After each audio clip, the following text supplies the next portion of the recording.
Hey, welcome to Home Renovation, the YouTube channel that's designed to help you homeowners do renovations at home and get professional results. Today we are talking about basement soundproofing.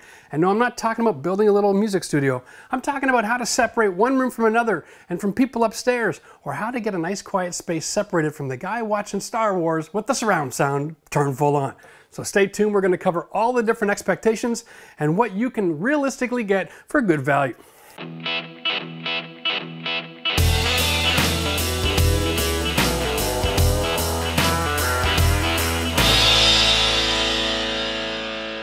All right, so here we go. Let's talk soundproofing. Now, if you're watching this video and you came here because the Google machine has suggested that this is a good way to get information, you've been on YouTube, maybe seen a few other videos, you're seeing a lot of conflicting information out there. Most guys have a system for soundproofing that they like to stick with, and the reality is there are dozens and dozens and dozens of ways to get a good result with soundproofing. The question is, how do you take someone else's information and apply it to your situation and have any confidence that you're going to get the result you're looking for? So let's just break it down as best I can. One of the best results, or one of the best resources you've got to get information is actually Wikipedia. Do a Google search and look up STC Rating. Okay, that's sound transmission class. And what you're going to find there is charts, and they'll show you all kinds of diagrams of all the different wall assemblies that you can make and how quiet those systems are, okay? And the higher the rating number, the quieter or the better result you're going to get. So we are in a residential home. It's wood construction. We're in a basement. We have central heating and air conditioning system. And so as a result, we've got a lot of complications here if you're going to try to get a good result. So if you're renovating a basement, or you're putting in a theater room, or you're adding a bedroom to a basement, and you want to know, how do I make this quiet? Or let's say you're putting in a secondary suite in the basement. I'm going to go through all the different options that you have to get a great result. And some of the things that you can do that aren't going to make you as happy as you think, that are going to cost a lot of money. So let's stick with us today. We'll start off by telling you that what you're looking for is a sound transmission class to get started is class 40, okay? Now that's fancy talk for if someone's talking loudly in the next room, you can hear a little mumbling, but you can't make out the conversation. The kind of performance most people are looking for is, I want my husband in the basement watching Star Wars on his surround sound, full blast, with all of his buddies, and I can be sitting in the living room right above him, having a drink with my friends, and we don't hear all that silly noise, okay? So that is where most people are trying to live, and that's their expectation. Now, Max, let's take a quick look at the ceiling here, and we'll talk about the problems. All right? Now, this is an I-beam construction, and generally speaking, with ceilings, because we've got these ductworks, they're going to connect to the main trunk lines and the cold air returns upstairs, downstairs. And if you really want to have a quiet room, you need to remove these from the basement and don't have any heating system from the forced air furnace. You've got to go to radiant heat flooring, or no matter what you do, you're going to be disappointed. All right? I'm just telling you that straight out. You might find that spending $1,000 a room to put in in-floor heating is going to be worth the investment, because otherwise trying to get rid of that noise transferring through the house is never going to happen. Let's face it, when we were kids, we all used to sit there with our ear to the register, listen to mom and dad talk about what we did that night before, they're so upset about, to find out how much trouble we were in. And it's the same system today. As long as these pipes are connected, that noise travels through the house, there's nothing you can do to stop it. Now, if you're just looking for that class 40 or maybe a class 50 where people can be yelling, have a large noise in the next room, and it's not really going to bother you. You can hear it a little bit, but it's not going to bother you. That's probably a more realistic approach to soundproofing. And that's where we're going to head today. We're going to talk about a good system, a better system, the best system, and then the most awesome system ever. We're going to give you 4 different ways to soundproof, let you choose the differences that are going to suit your needs. Whew, there's a lot to cover, so let's just get started. So there are really only 2 elements to soundproofing that you're going to be able to get involved with. And one of them is a cancellation, okay, sound cancellation, which is sound moves in waves. And so there's a product called Resilient Channel on the market. It's a metal strapping instead of wood, and it has a bunch of little holes punched in it. And as the sound gets that metal, it hits those holes and creates all these little waves. It's like throwing a rock in a pond over and over and over again. All the waves cancel each other out, okay? Now, if you took the sum total of all those rocks and dropped it in like a boulder, you'd get a tidal wave. Well, what this does is it takes that tidal wave of sound and it breaks it up into little pebbles and cancels the noise out. And that can be helpful, but one of the best ways to deal with it is just sound absorption. And that is just the deadening of the sound, all right? Just making it so hard for that sound to move through. It's just such a dense material that you end up with that happy result where you might hear a little something, but it's not gonna wreck your day, okay? So what we're gonna use here on this ceiling, instead of filling it full of mineral wool insulation, which to be honest with you, if you do it like a lot of these guys on the TV shows are showing you, 2 layers, it's R20, it's a lot of insulation in there, and it almost runs you probably $2 or $3 a square foot to soundproof a ceiling, and it still doesn't work. It doesn't give you as good a result as you'd think. Now, if you go on the company websites, they're gonna be really impressed with their product and show you all kinds of great data. But if you look at the STC ratings for mineral wool, you will find that it is not as great a performer as you think, and it doesn't perform much better than fiberglass, which is less than 1/3 of the price. So when I do my sound transmission, I like controls. I like to use fiberglass and 2 layers of drywall, or what I'm going to do here, 2 layers of 5/8, which is fire rated drywall. And that is so dense, that material, that if you put 1 layer of 5/8 on and then you use a green glue acoustic sealant, which basically goes on like this kind of formation, it creates a tiny airspace between the 2 layers of drywall. That'll kill almost all the noise coming through. So 2 layers of drywall with the green glue is all you need on a ceiling. And that'll give you a great soundproofing without all the fuss of putting all that crappy stuff above your head in the ceiling, and it'll save you a fortune.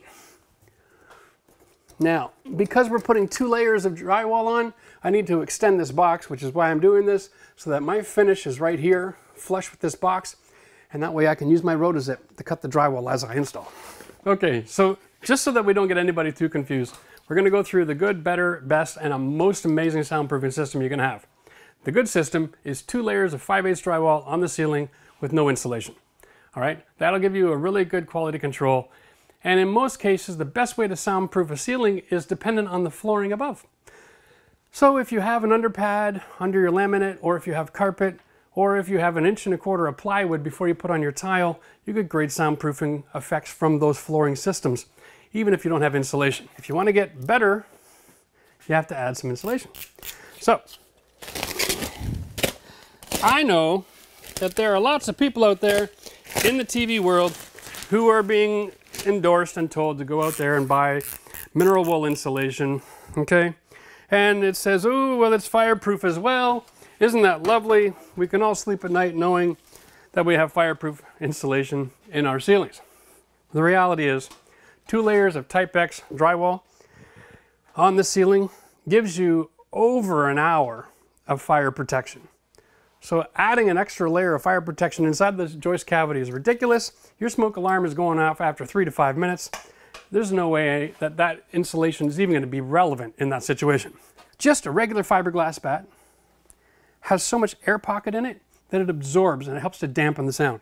And so since we're going to do a really, really intense system here, I'm going to put some insulation in this cavity just so that it's not redundant.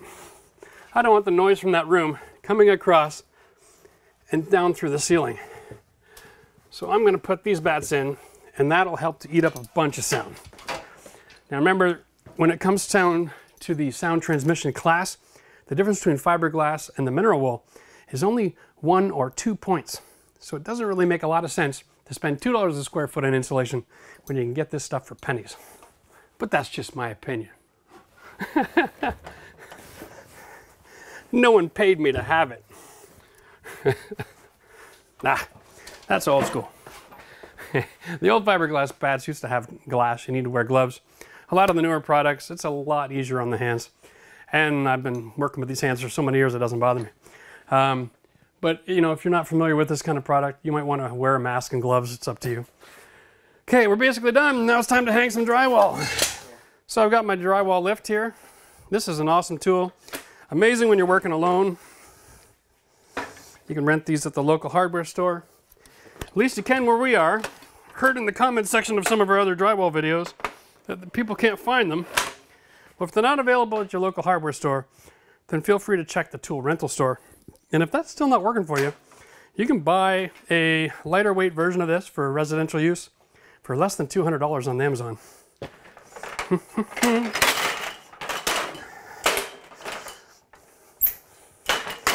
It goes together that easy. So we're using 10-foot sheets of 5/8 fire code drywall. And the reason for that is because it's super dense. It's also super heavy. So we're using the drywall lift because there's no way I can install this on a ceiling by myself. But with the assistance of the lift, that's probably quite easy to do, except for lifting it in place. Dear God, Max was like, oh, I want to see if you can put that up there all by yourself. Now, the trick to this is, of course, have the drywall white paper facing the lift so that when you install it, it's facing down. You don't want to go through all the trouble of lifting this up and then putting it on the wrong direction. Oh boy, let's see if this will go up. Now,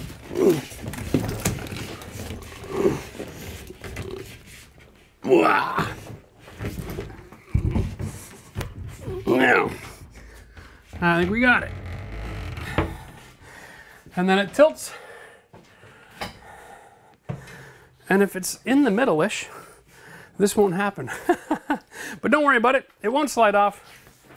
We're just going to crawl underneath here and tighten her up. Lift it in place, roughly. All right. And here we go. I'm just trying to get it.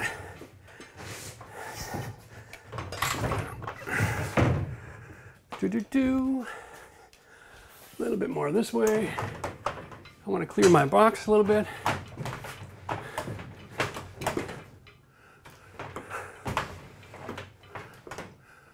Now, this is the best thing about this lift, you know. You can get it pretty much exactly where you want it before you tighten it up to the wall.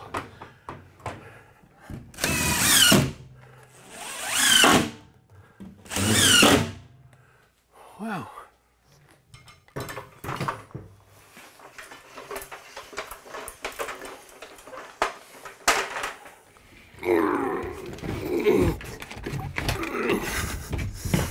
Ah.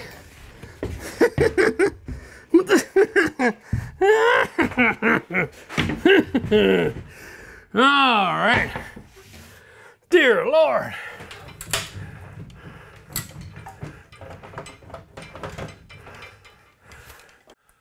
Okay.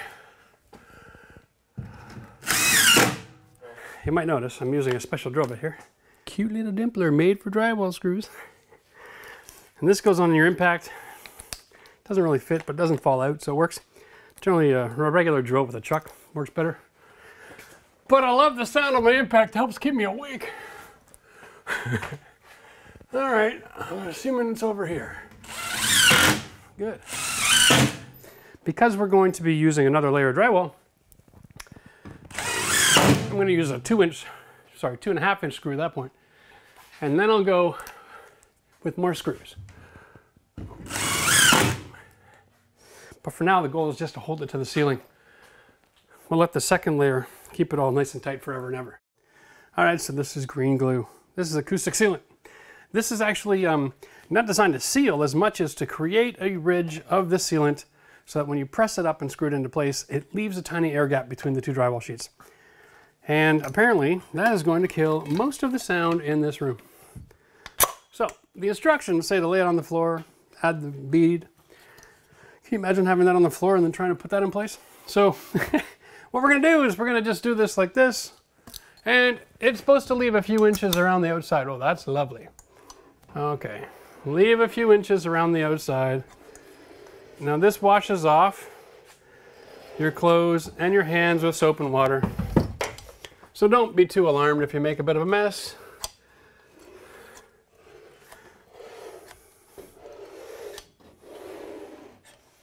It works really well if you can have somewhat of a consistent bead, and it runs about 1 tube per every sheet of drywall. There we go. Now,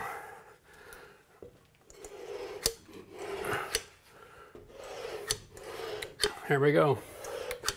And if you're applying it in this sort of a manner, you will have enough to get it on a sheet of drywall. It runs about 20 bucks a sheet, but this green stuff gives you another sound rating, believe it or not, of about 5.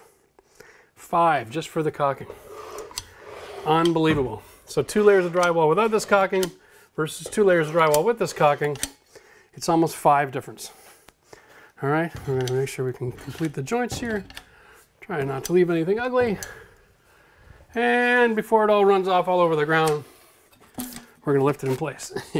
Now we're going to stagger the joints. So this time we're going to start on the outside wall coming back this way. The last sheet was cut at 44 inches, so now we're going to be overlapping our joint, and that helps as well with making sure that your drywall won't crack, as well as making sure that your soundproofing is really efficient. So now the secret here is to raise this into place, and at the same time not having to take it down and reposition too much. Okay, that's why I've got it pressed right against the outside wall. Be nice and easy with it. Now we've got 5/8 plus 5/8, which makes 1 1/4. So I've got to use a 2.5 inch screw. I want to have at least 1 inch of thread in the wood on the bottom of these, just to make sure I got positive contact.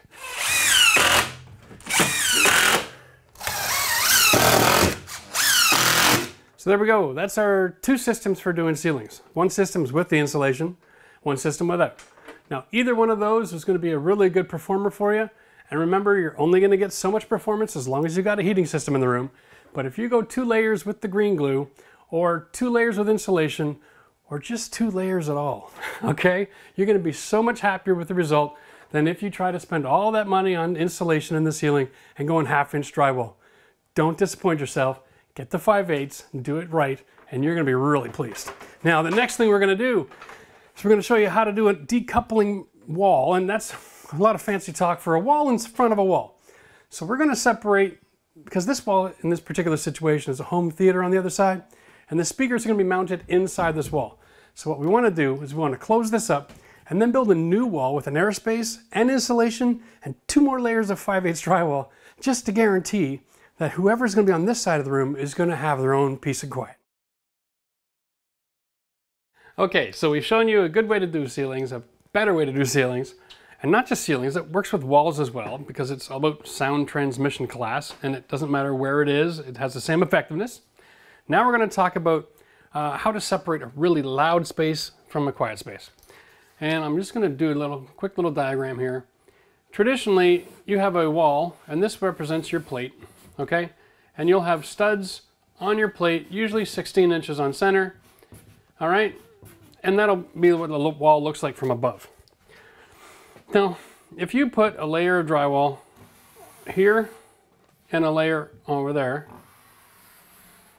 and you insulate the space, all right, you'll get about a 40 rating if you're using 5/8 drywall.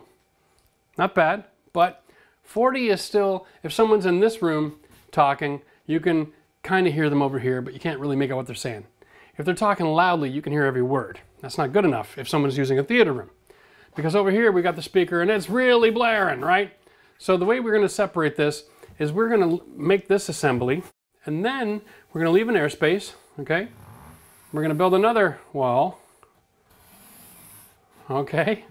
But instead of 16 inch on center, we're going to go with 24 on center, okay? Because one of the problems with walls is that every one of these studs is actually your enemy. It transmits sound. It's the space between the wall that actually gives you the opportunity to absorb it, which is why insulation is so effective, because it's full of spaces. So by creating another airspace and then a wall and then another double layer of drywall, we're actually going to create a wall system here that has a sound transmission class in excess of 65. All right? And what that means is you can have Star Wars surround sound top as you can go, and on the other side right here you can have someone in their bed and they can be sleeping. Brilliant. Now this is the kind of system you need. Now remember, to get this kind of quality sound for this entire room, you have to get rid of the heat supply and put in a floor radiant heat in a basement. But if you are just separating from one room to another room on a floor, this system here will do such a good job. people in this room are gonna have no problem at all being comfortable without being irritated by what's going on next door. So we're gonna just demonstrate how to build that, and then you can follow along with that same procedure at home and have an amazing sound control in your basement. This also works really well if you have 2 bedrooms upstairs and you have 2 kids that have different kind of lifestyles and they drive each other nuts. You know what I'm talking about? You can actually build a wall inside the wall, okay? And then insulate that and create that same sound barrier. So you can have one room, you can have one child who's living and playing their music and at the top of the lungs, screaming on their phone with their friend. And in the other room, you can have someone who's busy reading books and studying for exams. So this will work really well in that situation as well. And you're only gonna lose about 4 inches on the wall. That's a pretty good compromise, and it'll give you great sound control and a happy home.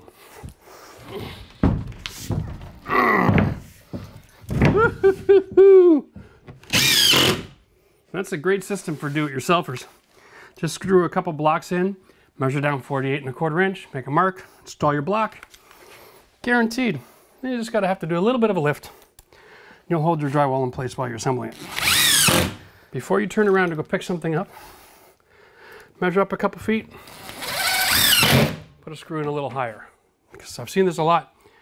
Someone will open a door to come into the room to see how you're doing, and there'll be a difference in air pressure, and this sheet of drywall will get pulled right off the wall if you don't have a screw higher up. It'll land right on your head while you're sitting here working. That's an accident you can avoid.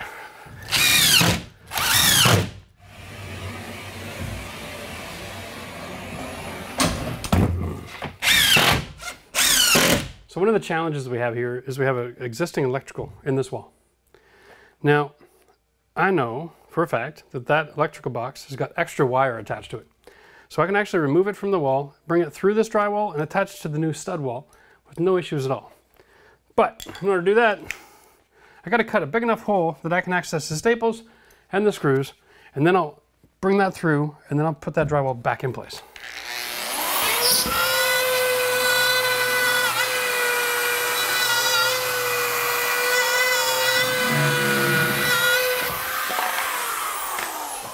There we go. Now, if you're really concerned about your sound transmission and making sure that this is as quiet as possible, there is actually, instead of the green glue, there is the orange. The orange is used for joints. You could actually fill this up with the goo as well if you liked. But for me, if I take a look at the whole square footage of this wall, and I had one little gap here, considering how good the sound transmission class is on this next section, I'm not going to get too worked up over it. This is a little secret for stitching together drywall seams that don't land on a joist. They don't always have to. The reason we always try to join drywall on a joist or a stud, is to make sure that it's all attached to a piece of wood so nothing's moving around and cracking. You can achieve the same result by stitching it together. So what I do is I just take a little piece of strapping, boom, boom, boom, screw it all on. Now I've got a screw surface that actually connects both pieces of drywall the same way a stud would. It's a lot easier than trying to cut and measure on a stud line. You can just do this in a quick hurry.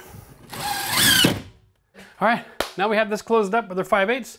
So the original part of the wall is finished. It's time to leave an airspace, build a new wall. If you want to learn how to build a wall in an interior space on concrete, then you can watch our video. There'll be a link in the description below.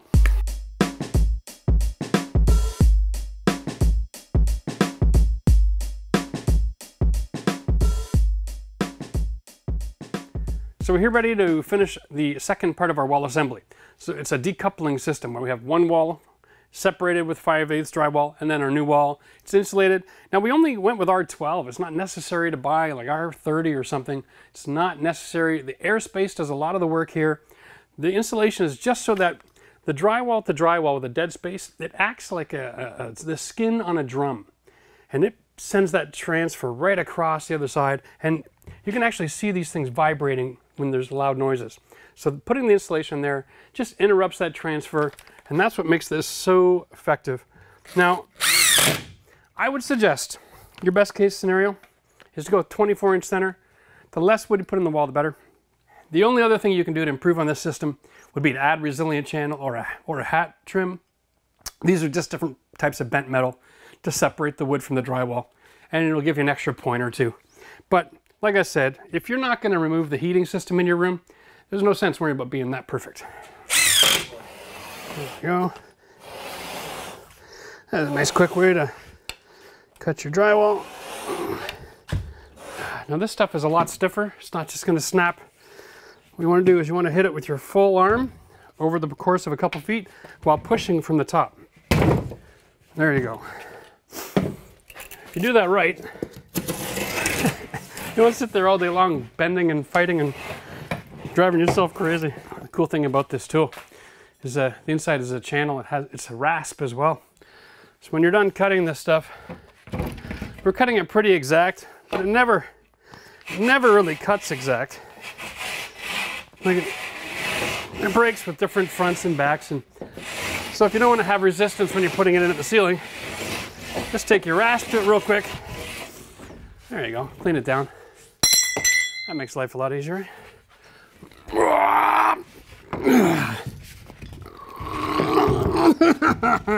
Come on, baby. Here we go. Oh. All right. Yeah, you can do it alone. But dear God, even if you have to owe your neighbor a favor, it's probably worth it to get some help.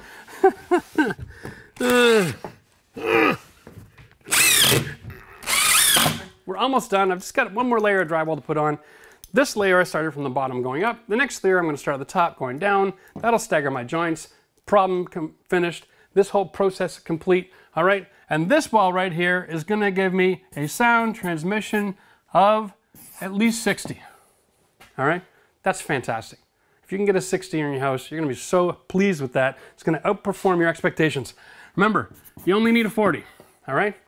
Almost anywhere you go, whether it's going to be mixed dwelling or it's going to be for any other purpose, if you can get a 40, you're fine. And that is 2 layers of 5/8.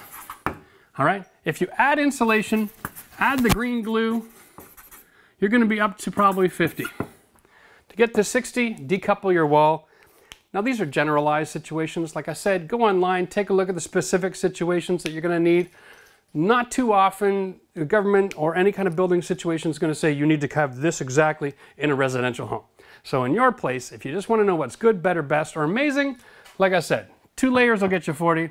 If you want to do better, add some insulation. And if you want to do really amazing, add the green glue. And if you want to make it so that you are going to be in your sanctuary, go this system, decouple your wall. Good, better, best, and awesome is available. But just remember, you can't have awesome if you're going to be running heat ducts into your room. So get rid of that, add your in-floor radiant heat, and you will be in a zone. This is going to be the cone of silence. All right, listen, thanks a lot for watching this video. And if you have questions about all things related to keeping things quiet, then put them in the comment section below. I will answer those questions for you every single day to help you out so that when you soundproof your room, you're not going to be disappointed with your results. All right, if you like this kind of video content, give us a big thumbs up. Don't forget to share it on your social media sites. Check us out on Instagram. We'll see you again in the next video.